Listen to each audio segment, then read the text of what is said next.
The playground was a war zone of joy, a cacophony of squeals and laughter until Karen's voice sliced through it like a rusty blade.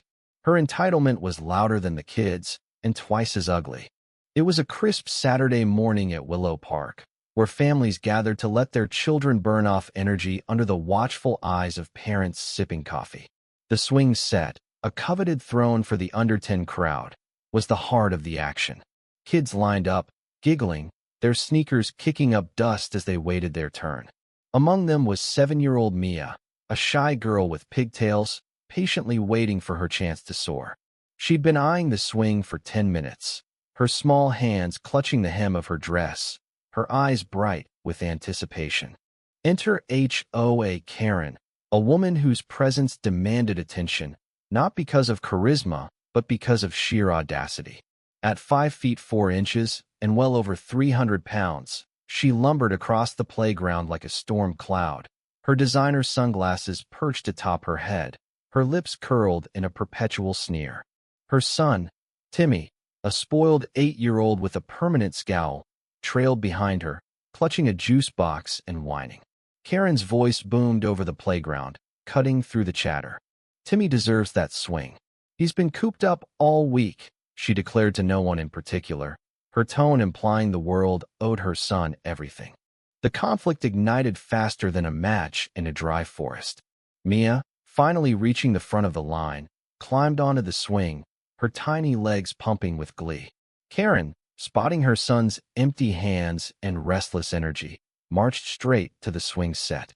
"Get off, little girl," she barked, her voice dripping with condescension. "My Timmy wants that swing, and he's more important." Mia froze, her eyes wide, unsure how to respond to this towering stranger. The other parents nearby exchanged glances, their murmurs growing tense. Karen didn't wait for compliance. With a huff, she reached out, grabbed Mia's arm, and yanked her off the swing. Mia hit the ground hard, her cry piercing the air as she clutched her scraped elbow.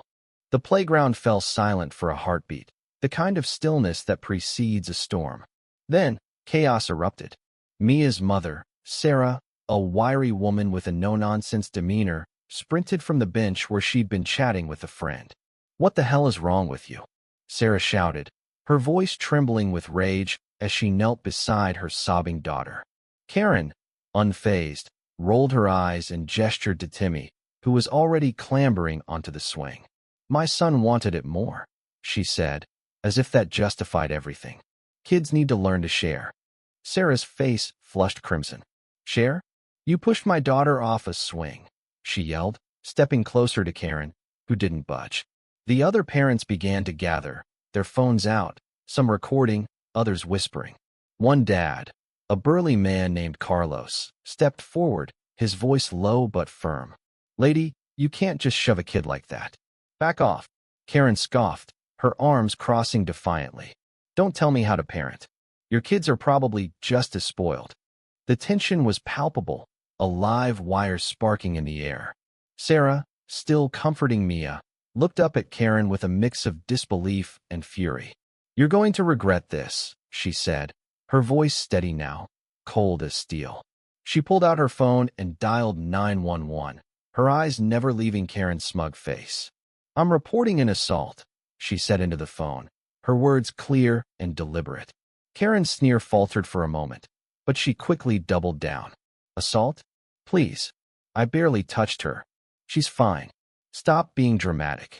The crowd grew, their murmurs turning into a chorus of disapproval. A young woman, Jenny, who'd been filming the incident, spoke up. "I got it all on video," she said, holding up her phone. "You can't lie your way out of this one." Karen's eyes narrowed, her face twisting into a mask of indignation. "You people are ridiculous. Timmy deserves to have fun, and I'm not going to let some whiny brat ruin his day." Timmy, oblivious to the drama, swung back and forth, slurping his juice box. Minutes later, the wail of sirens cut through the playground's tension. 2 police officers arrived, their expressions neutral but their presence commanding. Sarah recounted the incident, her voice shaking as she described how Karen had yanked Mia off the swing. Jenny handed over her phone, the video playing in stark clarity, Karen's aggressive approach, Mia's fall, and Karen's unapologetic defense. The officers watched in silence, their faces hardening. One of them, Officer Daniels, turned to Karen. "Ma'am, we need to talk. Step over here, please." Karen's bravado began to crack. "This is absurd," she protested, her voice rising. "I didn't do anything wrong. I was just looking out for my son." But the officers weren't swayed. They spoke to Mia, who was still sniffling, but managed to confirm that Karen had pulled her off the swing. Carlos and Jenny corroborated the story, their voices steady and resolute. The crowd watched, a mix of satisfaction and disbelief, as Officer Daniels placed Karen in handcuffs. "You're under arrest for assault," he said, his tone matter of fact. Karen's face contorted in shock, then rage. "This is outrageous. Do you know who I am?" she shrieked, as if her self-proclaimed importance could undo the cuffs. As the officers led Karen to the patrol car, Timmy began to cry, abandoned on the swing. Sarah, still holding Mia, glanced at him with a pang of pity. "Someone should call his dad," she said softly to Carlos, who nodded and pulled out his phone. The crowd began to disperse, their voices a mix of relief and outrage. Jenny uploaded her video to X, captioning it, "Entitled Mom Pushes Kid Off Swing, Gets What She Deserves." Within hours, it went viral, the comments section a wildfire of condemnation and dark humor. Karen's arrest wasn't the end of her reckoning. The video sparked a community uproar, with local news outlets picking up the story. Karen's name became synonymous with entitlement, a cautionary tale whispered among parents at Willow Park. Her husband, mortified, apologized profusely to Sarah and Mia, promising to make things right. Karen faced charges of misdemeanor assault, a fine, and mandatory community service at the very playground she disrupted. She was banned from the park, her face too recognizable after the viral video. Mia, though shaken, recovered quickly. Sarah enrolled her in a self-defense class, determined to teach her daughter strength and resilience. The playground returned to its joyful chaos, but the memory of Karen's outburst lingered, a reminder of the cost of unchecked arrogance. Parents became more vigilant, more vocal, unwilling to let another Karen ruin their children's sanctuary. The story of Hoa Karen wasn't just about a swing or a shove. It was about the fragility of kindness in a world where entitlement could turn a playground into a battlefield.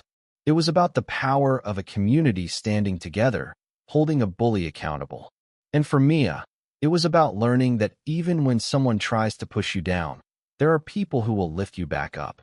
Karen's fall was swift, her humiliation complete. She'd pushed a child for a swing, but in the end, it was her own pride that took the hardest fall.